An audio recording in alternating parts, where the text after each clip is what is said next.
Hi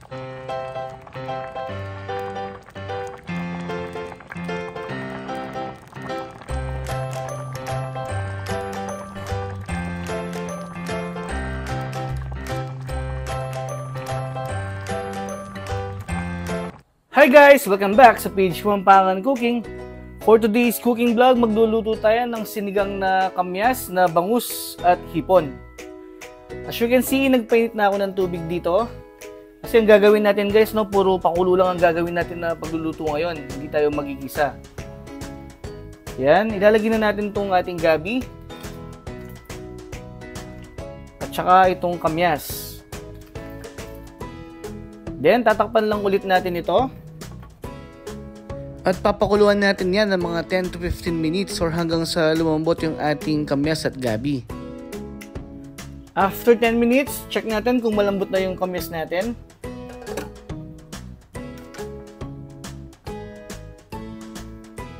Ayan siya guys, malambot na, no? Medyo dudurugin natin yan para lumabas yung asim nito. Tapos lumabas yung asim niya.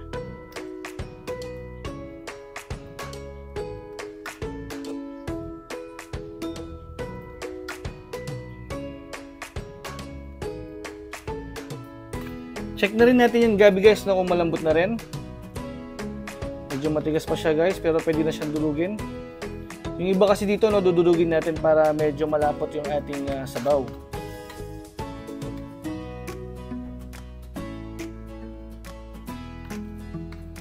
Yan. After natin durugin yung kamyas at gabi, maglalagay na tayo ng luya at sibuyas.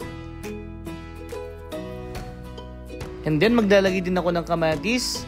Ang original na sinigang Kapampangan guys, no, wala talagang kamatis, pero trip ko kasing maglagay ng kamatis ngayon kaya maglalagay ako. Para sa akin kasi mas masarap na may kamatis tong dish na to kaya maglalagay tayo ng kamatis. And then maglalagay tayo ng isang shrimp cube. Yan, pampadagdag lasa sa ating sabaw.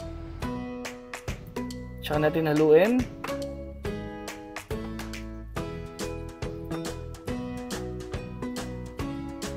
Patituloy pa natin yung pagluto ng mga 5 minutes.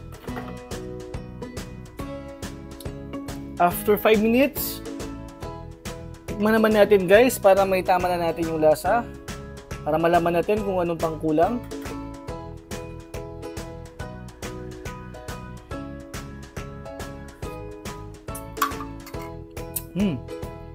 Tamang-tama na yung asin niya, no? Maglalagay na lang tayo dito ng asin. Or patis, pwede din. Haluin lang natin ng konti. In case na hindi masyadong maasim yung nilagay nyong kamyas guys, or konti yung nakuha nyong kamyas or nabili, pwede kayong magdagdag ng konting sinigang mix para lang mapaasim nyo yung sinigang na niluluto nyo. In case lang guys, no? In my case kasi nakuha ko naman yung asim na gusto ko sa sinigang na kamyas. Kaya hindi ko na kailangan mag-add pa ng sinigang mix. Kaya asin na lang yung nilagay natin. Yan, okay na yan. Ngayon naman, pwede na natin ilagay yung mga bangus.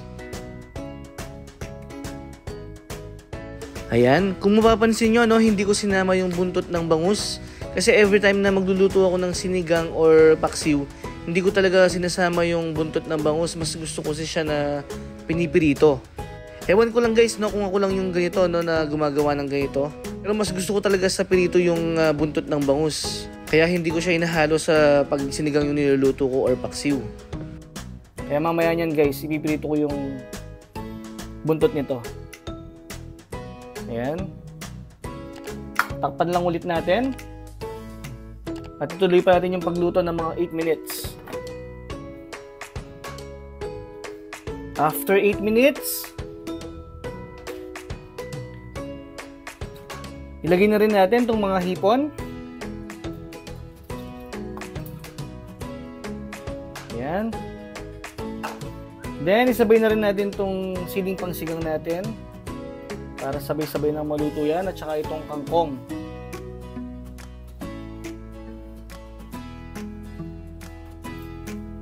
Ayan, ilubog lang natin yan.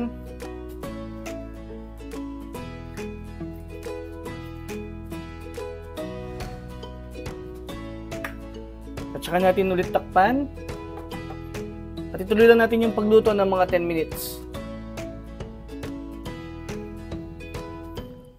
After 10 minutes, okay na yan. Luto na ang ating sinigang sa kamyas na bangus at hipon. Kung umabot ka sa part ng video na to, maraming salamat sa iyong panonood. At kung hindi ka pa nakasubscribe, mag-subscribe ka na rin. Pakiclick mo na rin yung notification bell para ma-update ka sa mga susunod pa nating video gaya nito. Okay guys, hanggang sa muli. Bye!